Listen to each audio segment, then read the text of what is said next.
Mga kapuso, konting higpit pa po ng sinturon. Bukod kasi sa mas mataas na rates tuwing summer dahil sa paggamit ng mga plantang dekrudo, may hiwalay na petisyon pa ang National Power Corporation para sa dagdag singil sa kuryente.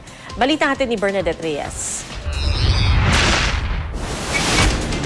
Dalawang electric fan, TV at refrigerator lang ang gamit sa bahay at tindahan ni Jocelyn. Pero 2,000 piso ang buwan ang binabayaran niya sa kuryente. Ngayong summer na siguradong pagpapawisan daw siya lalo sa sandaling matanggap ang pinakabagong electric bill. Siyempre mainit kaya 24 hours po ang electric fan. Kaya po malaki ho talaga ang konsumo. At may basihan nga ang pag-aalala ni Jocelyn. Dry season rates na kasi ang ginagamit ng National Power Corporation o NAPOCOR ngayong tag-init. Mas mataas ito ng 30 centavos per kilowatt-hour kumpara sa wet season rates na ginagamit tuwing malamig ang panahon. Umisipa siya kasi dahil nga mababa ang role ng Genmix, sa Genmix ng hydro.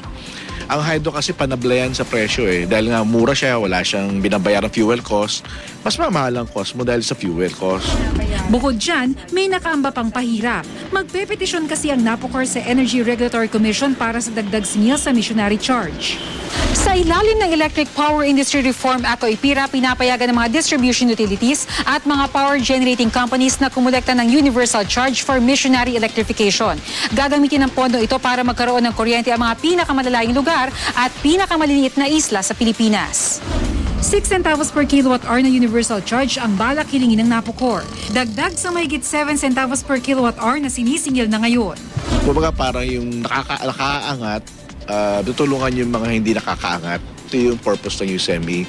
Ito yung nagbibigay ng subsidy para doon magkaroon ng kuryente dito sa mga remote islands na to para din naman mag-improve yung kanilang mga buhay doon. Sentimo lang kung tutuusin papatak ang universal charge pero hindi raw mga ordinaryong consumer ang dapat magbayad dito. Mahirap na nga ho kami tapos i-charge pa sa amin. Mahirap po yun. Kagaya namin na ganito lang po ang hanap buhay namin. Hindi kami papayag. Sakali magpasa na ng application ng NAPOCOR, bibilang pa ng ilang buwan bago maaprubahan ito. Kaya sa ngayon, ang dapat daw munang pagtuunan ng pansin ang buwan ng konsumo sa kuryente. Mas mainit po yung panahon, mas marami mga consumers natin ang gagamit ng mga cooling devices, in particular yung air conditioning units. At the same time, yung mga appliances natin also work doubly hard. Bernadette Reyes, GMA News.